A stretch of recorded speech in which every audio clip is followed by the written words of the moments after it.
Hier, SpaceX et Elon Musk ont fait un pas de géant pour l'humanité. Nous sommes très proches des voyages spatiaux. Ils ont réussi à rattraper le Starship, un vaisseau aussi grand qu'un gratte-ciel en plein vol. Je vous propose donc de revivre cette soirée de façon résumée et allant à l'essentiel. Et tout commence lorsque le compte à rebours atteint 0. Les moteurs Raptor du Starship rugissent à pleine puissance. 3, 2, 1.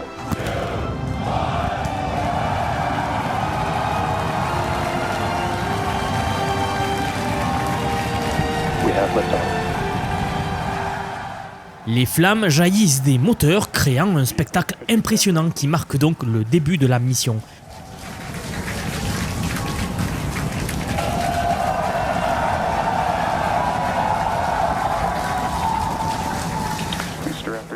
C'est après avoir atteint une altitude et une vitesse considérable que les moteurs du booster commencent à s'éteindre. Et cet arrêt est soigneusement synchronisé pour optimiser l'efficacité du vol. Le booster, c'est cette partie du vaisseau qui l'a propulsé dans les airs. Et il faut dire qu'il a bien rempli sa mission initiale qui était de propulser le Starship hors des couches denses de l'atmosphère.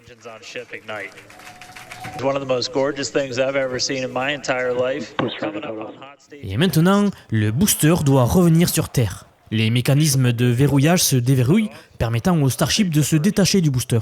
Simultanément, les moteurs du Starship s'allument, assurant donc une transition fluide sans perte de vitesse. Cette manœuvre complexe exige une précision extrême pour éviter toute collision et maintenir la trajectoire prévue vers l'espace.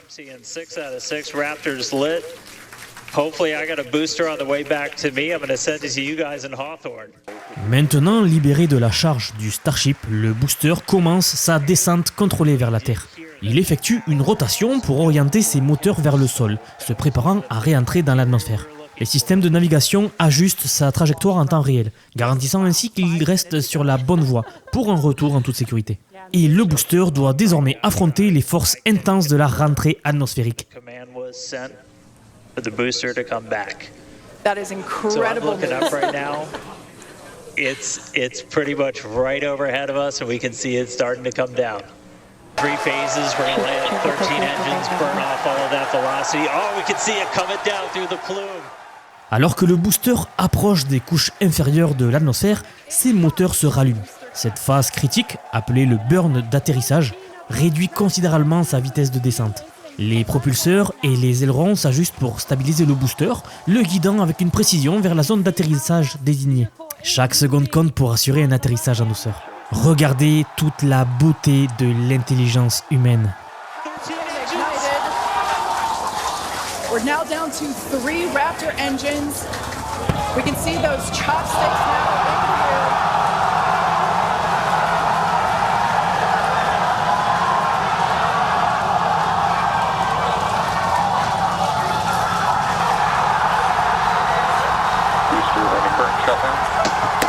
Megabilla has popped the booster.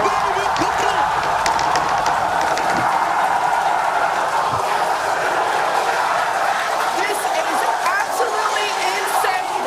On the first ever attempt, we have successfully caught the Super Heavy booster back at the launch tower.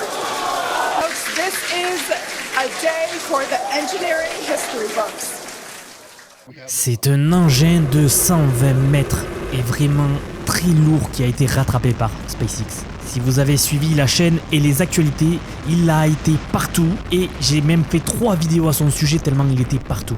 C'est incroyable ce qu'il nous montre.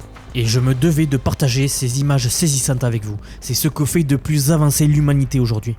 En tout cas, nous sommes vraiment très proches d'arriver vers Mars. Un abonné a laissé un commentaire assez pertinent sur la dernière vidéo. La vidéoconférence de Tesla où Elon Musk présente les Optimus. Eh bien cet abonné a fait remarquer que Elon Musk prévoit même d'envoyer des Optimus sur Mars. Et quand on y pense, c'est très malin. Je pense également comme lui que les premières machines ou les premiers êtres entre parenthèses à toucher le sol martien seront des robots. Ce seront donc les robots à poser le pied sur Mars les premiers et à nous construire une base, à préparer l'arrivée de l'humanité sur Mars. Le futur et ce qui arrive est vraiment incroyable. Et si vous ne voulez perdre aucune des nouveautés, n'hésitez pas à vous abonner si ce n'est pas déjà fait, c'est la meilleure façon de soutenir la chaîne. Et si vous aimez toutes ces technologies, regardez la vidéo suivante qui va s'afficher à l'écran.